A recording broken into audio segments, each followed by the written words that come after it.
The newest episode of the Honey Pot Podcast, episode 13. I'm your host, Carmen Hendricks, and I took the lid off the pot today for my beautiful and talented guest and friend, Chilonda Clebourn. Say hello, Chilonda. Hi. Hello, everyone. Hi, Carmen. I'm so glad that you're here. This is so exciting for me. Hey. People don't understand our history and how we got started.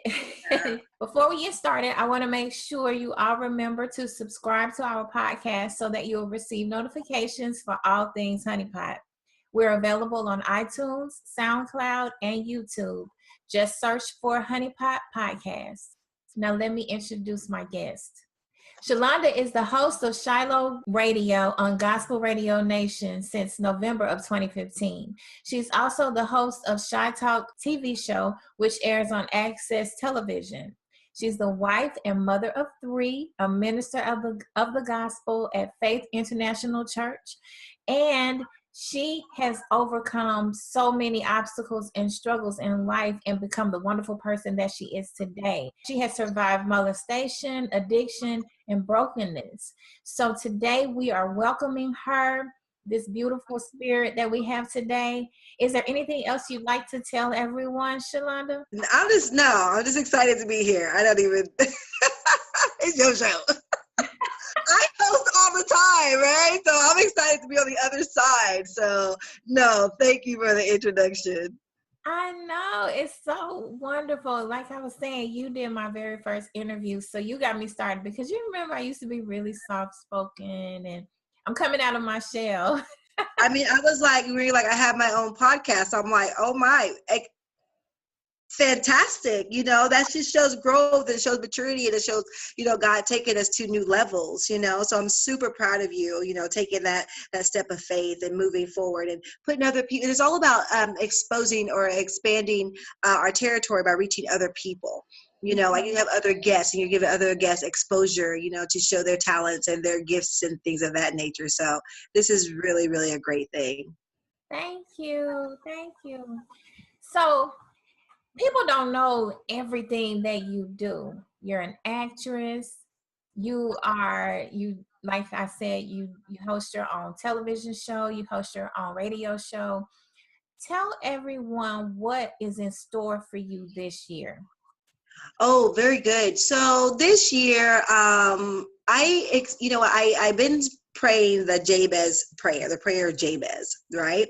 And the prayer of Jabez simply says that, you know, oh Lord, will you bless me indeed, right? So I'm asking God to bless me indeed and to enlarge my territory. Okay, which means being on different platforms. I proclaim that I'm going to be on major platforms, and not only that, I proclaim that my name will be a household name in Houston, Texas. So I know in order to do that, it's time for me to get outside of my comfort zone. You know, like so. This is so funny that I'm on Honey Pot because that's like in line with my goals of being on other platforms opposed to just having my own.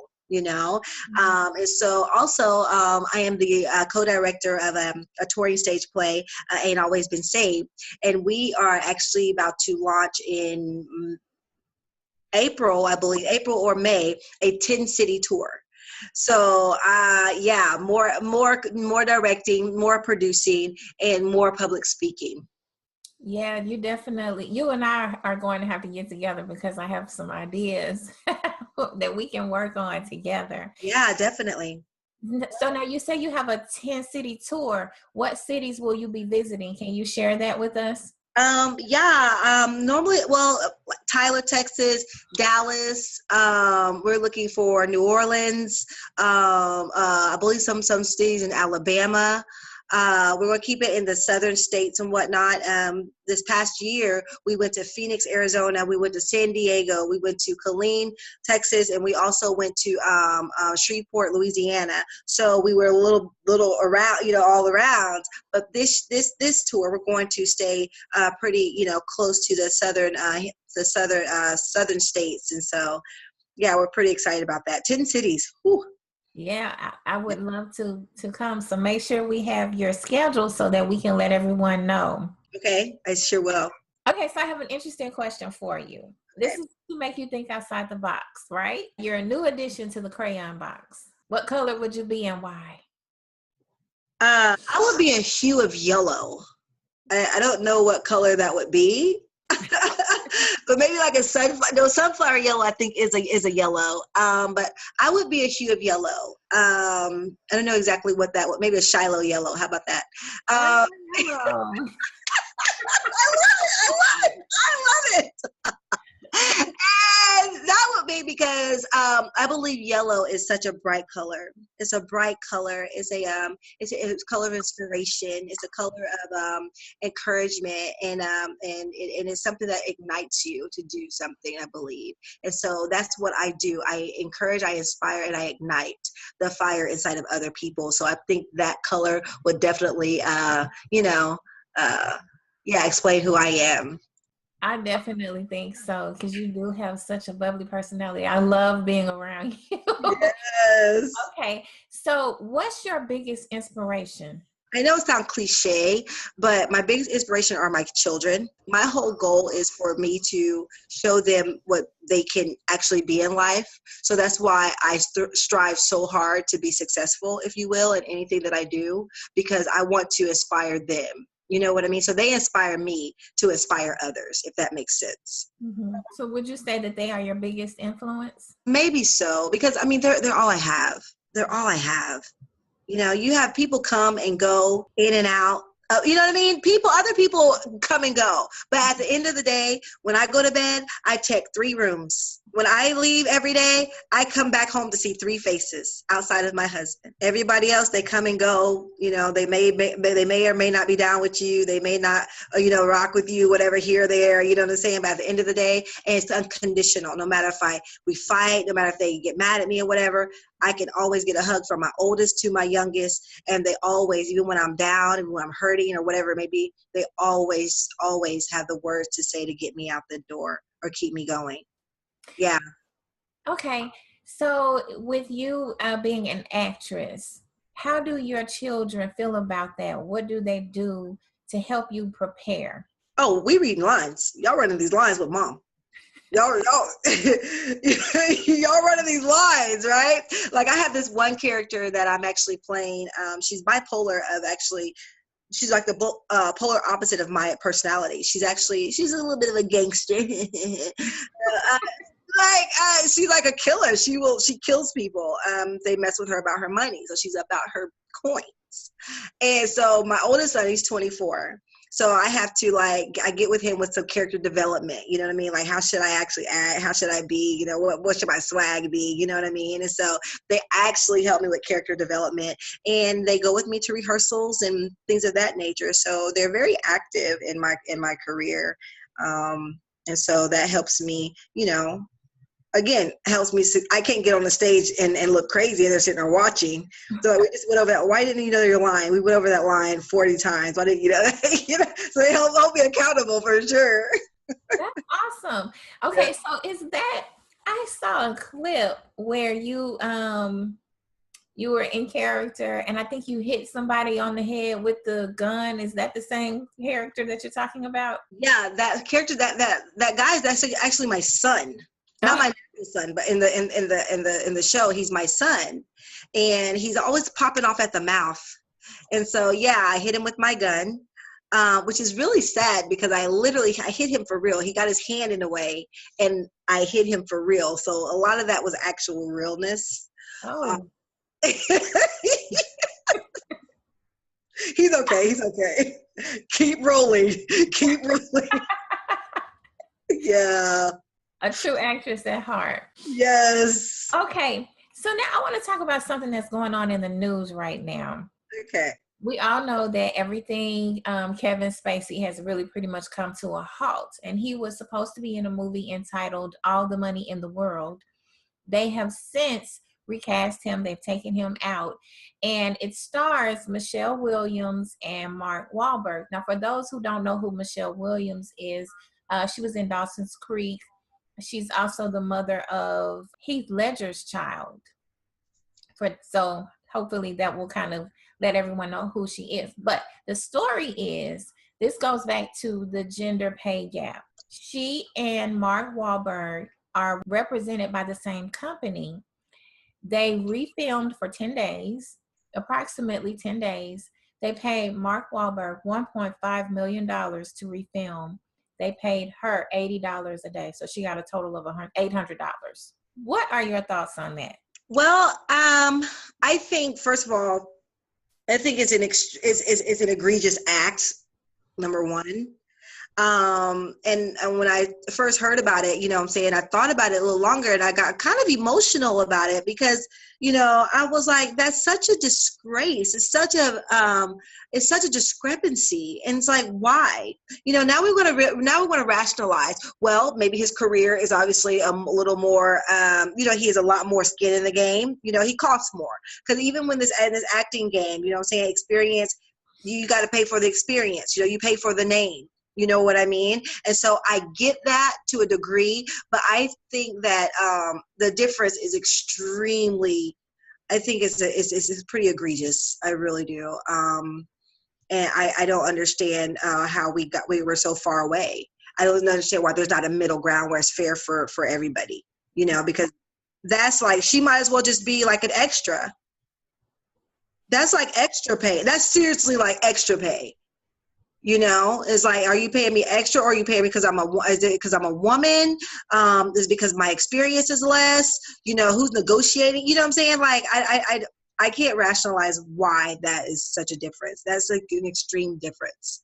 But if you look at when she came into acting as opposed to when he came in, he started out as a rapper. Mm-hmm. She started out as an actress. That's her craft. Yeah. People know who she is. And so it's not like she's just small potatoes. Yeah. And then you have to ask too, what about the negotiation? Who was in the negotiation rooms? You know what I mean? Did Mark just like, I'm not doing it for that amount. It's not worth my time. And then Michelle was like, well, it's whatever, being that nurturing mother that we are, we'll just do what we got to do to make the project go on forward. And Mark maybe his negotiator was like, he ain't got to do it. You can get someone else. So I think really depends on who's negotiating the contracts too, Mm-hmm. But it's just such a difference. So, I mean, I don't even understand the $80 and 800 and 1.5 million. They're not even on the same pay. They're not on the same pay scale. They're not in the same room. They're not reading the same book. They're not even, they're not even the same continent, as far as I'm concerned. So yeah. What do you think? Like, why? She said that, like you said, she did say that she was willing to do whatever it took to help the project move forward. But I think common sense should take precedence at some point. Okay, yes, as a business person, you want to get away with as much as you can. But saying we're going to pay you $1.5 million as a star, and then we're going to pay this other star $800, there's something wrong with that. There's something wrong morally with that. Yeah. You basically got work from her for nothing. Basically, absolutely. And back to worth, what I'm saying, is you as a woman, are you worth that much less than a man? You're working on the same project. I don't know which roles. I don't know if he has a main role, a starring role, or she has a less of a role and whatnot, because those things do matter too. But they're not even in the same, it's such I don't know. I think that she has a starring role. But definitely I think it's important, because sometimes we as the society and community, we decide, okay, no, we're going to boycott. I don't think that would be the answer. Mm-hmm. I think going and supporting her would be the answer, especially if she has a large role, because it will show that we can come together as a community to support the actresses and the actors. We have everywhere in every industry, we have the pay gap issue, where there are so many people who say, oh, well, there's no gender pay gap. Well, yes, there is. There is. We know there is. I don't have to continue to tell you that. There is. I believe that this is really putting focus on that. And I'm kind of glad that it came out, because now maybe they will do something about it. Yeah, and you know what? And I've experienced that before too. Before I went into the entertainment industry, I was a property manager. I've never really been told anyone about this, but I was a property manager, and I was the manager of the year. I was the up and coming manager. My property was doing better than any property in that portfolio of that company. And then another gentleman, he came on, and he didn't even have property management background or nothing, and he came on to another property, and when I found out, because he told me how much he was a vendor of ours, he was a vendor, and then we would just talk and chop it up, while he came, and and so he ended up coming aboard with the company. And when I tell you, he made at least maybe $15,000-$20,000 more than I did coming out the gate. I knew it was, I felt that, okay, maybe it's a gender thing, you know what I mean? Because it definitely was an experience, you know what I mean? It was definitely a gender thing. And so, yeah, it is definitely true. It's definitely a real thing. Yeah, it is. Mm-hmm. I've experienced it as well, but I don't want to talk about it because it's just not worth it anymore. I think that eventually you will fail if you don't do right by people. And there's nothing that I have to say about it because it's going to happen. Yeah. Okay, so let's move on to the next topic. And I know this has nothing to do with what we're talking about, but it's something that's so interesting to me because I was watching the news, and I've talked about this on previous shows about the opioid epidemic. And I found out that organ donors spiked 40% last year because of people who died of opioid overdoses. Mm-hmm. And then they went on further to say that people who die of drug overdoses are usually young, and they are the better candidates for organ donation because they're less likely to have diseases in their organs. So what do you think about that? This is like some information that I can use to write a book. So I definitely think it's something for a play. So what do you think about that? First of all, I think the opiate epidemic is so sad.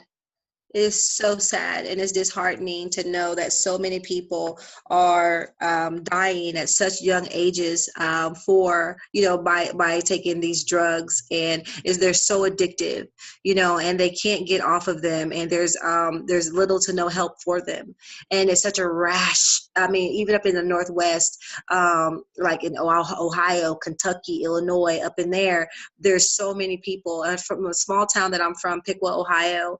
I hear so much. One of my good friends, when I lived there, she died of a heroin overdose about a year or a half, two ago, whatever. So it's almost sad because it's like, it's almost, I don't know if it's a good thing because now we're saving other people's lives, you know what I mean? So there shouldn't be a shortage of organs or whatever, but it's just really, really disheartening that it has to come about this way. Right. I think if people are going to die this way, then we have to, as a society, make the most of it or make the best out of it. I mean, if you have a great functioning heart, yeah, definitely. It's unfortunate how you passed away. It's unfortunate. However, I think that we have to make it into a positive because it's so tragic.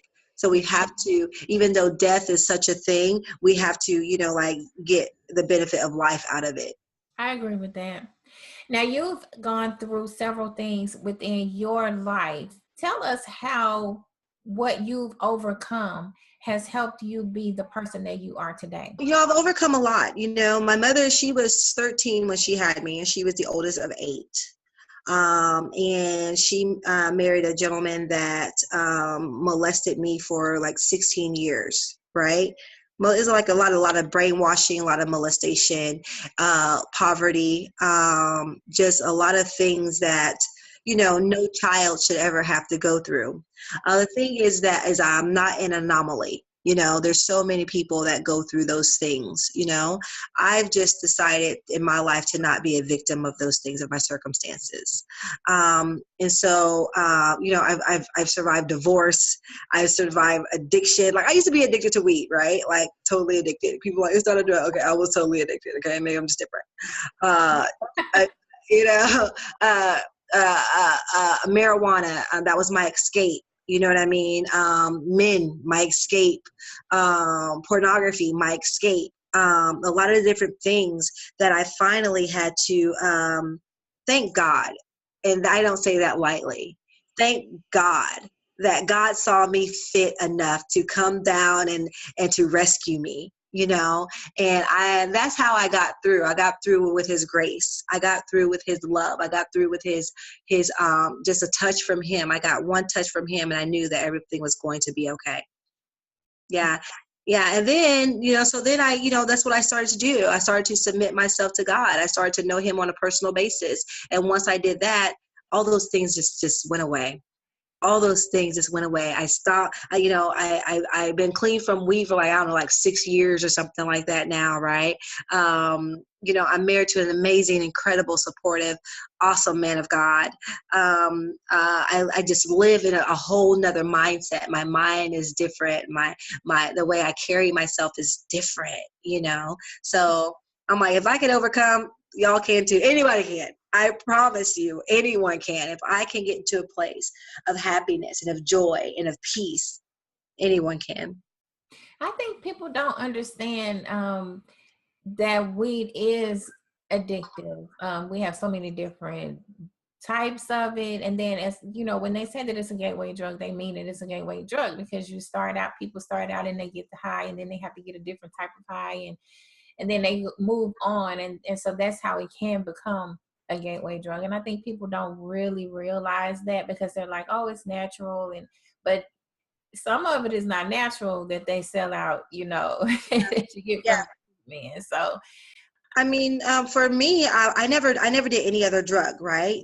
Weed was it. However, when it's everything that you do, when you wake up smoking, when you go to bed smoking, when, you know, you spend your last $5 on it, when you catch a bus to go to the weed house, you know, I mean, certain things, I mean, you know, you'll go to Timbuktu to get you a bag of weed or whatever, you know what I mean? So when it controls your life, then you need to really be true to yourself and be like, okay, this is an addiction.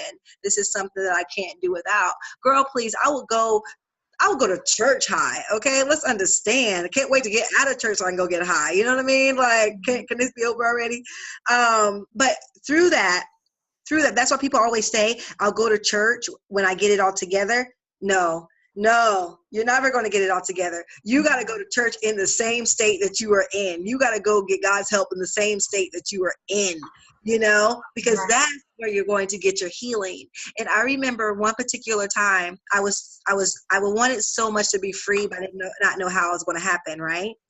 And I was sitting in church, and I remember, Carmen, my pastor, he looked at me. He said, God is going to meet you where you are. And when he said that, I knew exactly what he meant, because my heart wanted to be clean. I wanted to be free. You know what I'm saying? I really wanted that, but I just did not know how to do it.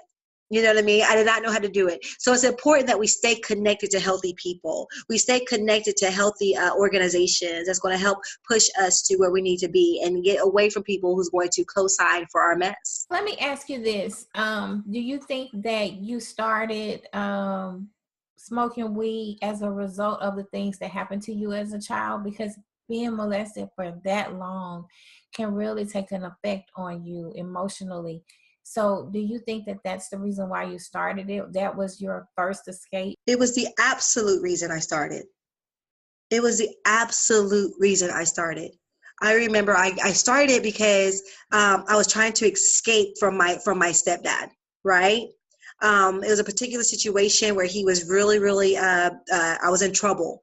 And it's a long story, but to be short, some weed was around me. Some girls had some weed, right? And I already knew I was in trouble. So they were smoking it. So I was like, what do I have to lose? I'm already in trouble. And I remember I took my first hit of marijuana, and I remember I laughed. I laughed like never before, right? I remember like it was yesterday. I laughed and I was like, oh, so I don't have to feel the pain. I don't have to feel scared. I don't have to feel, say inferior. It made me feel a certain kind of way. And for many years, I was chasing that laugh. For many years, I was chasing that comfort that it brought me. So it was the absolute reason. It was my absolute comfort. It was like my blanket. Mm. Absolutely. Well, we are so glad that you have overcome. You're now able to share your story with the world. Yes. So I want to ask you, this is the question that I ask everybody. Now that you've made it to where you are and you have so many goals set for this year, what does success look like to you? That is a great question. So it's one of those things you ask yourself every day, right? That's why we push so hard every day, because you want to be successful, right? You want to have, success means for me to be prosperous in every area of my life, to walk in divine health, right? To have a happy marriage, right? To have successful and happy children, okay? For my ministry to be successful. I want to impact lives. That's what success is for me, is that when I can impact lives and people's lives around me, and to watch them grow and do whatever. And if I gave them one word of inspiration, that's success to me, right? If one person can take anything that I said and meditate on it and it changed their life in some kind of way, that's success for me. So now we're at the segment where I ask what's in the honey pot, and that's me asking you, what's on your music playlist? What is it that you listen to that inspires you? I listen to gospelradionation.com. That's what I listen to. That's what I listen to. I listen to nothing but inspirational music, or Christian music. So therefore, you're going to have some Tasha Cobbs in there. You're going to have some Lecrae in there. You're going to have some, anything Yolanda Adams. She's timeless. She's absolutely timeless. Whenever you're going through, listen to some of her. It's anything Christian based. I'm all about it. Do you have any last words for our listeners and our viewers? Yes, I would like everyone to adopt the hashtag be a verb now, right? Hashtag be a verb now. And what that means is you take the action that you need to take to become who you desire to be. Many of us have dreams. Many of us have ideas. Many of us have thoughts in our head, right? But it only matters when you take the action that it takes to get to where you need to be. So hashtag be a verb now. Do what you have to do now. Don't wait till tomorrow, right? Don't wait till next year. Don't wait 6 months. Every single day, get in your head, what action am I going to do to become a better person? And be a verb now. I love that. That's actually in line with my Carmenism. So let me go ahead and read my Carmenism for today. Okay. Color the world with your gift. God gave you the colors for a reason. If you never do anything else in life, use your colorful personality to fuel your passion and inspire someone today. Yes. Tell people where they can find you. Yes. So guys, if you would like to listen to Shiloh Radio, I am on Gospel Radio Nation on Motivational Mondays from 6 to 9 a.m. Central Time. And you can go to gospelradionation.com and listen to me there on Mondays. But you can listen to Gospel Radio Nation 24 hours a day. It's a great way to be inspired and uplifted. I am also on social media. I am Shiloh 1B on Instagram, Shiloh 1B on Twitter, Shiloh Entertainment on Facebook, and Shiloh Radio on Facebook as well. I'm definitely around and going to be around a lot more in Jesus' name. And we'll be together doing some things together. That is my goal. Wait. Definitely. I mean, Carmen, you are absolutely an amazing writer. And I'm telling you, I wrote down, I was at church, Carmen, and I'm telling you, when I write things down at church, they come to pass. I wrote down your name in a stage play in my journal at church. And this was at least a year ago, a little over a year ago. Well, so, let's make it happen. Let's make it happen. I really do have an idea for a play, so I want to talk to you about it. So all of my listeners, viewers, be ready for collaboration. Yes. Okay, well, thank you so much for coming onto my podcast. We really appreciate having you. And thank you for joining today's show. I want to thank the audience for taking the time to listen to the Honey Pot Podcast today. I'm your host, Carmen Hendricks. Be sure to subscribe to the podcast, like us on Twitter, Facebook, and Instagram using the handle at Honey Pot Podcast. You can also find me at carmenhendricks.com. That does it for today. And we were so glad to have you here. I'm putting the lid back on the pot now, and we will see you next time. Bye. Bye.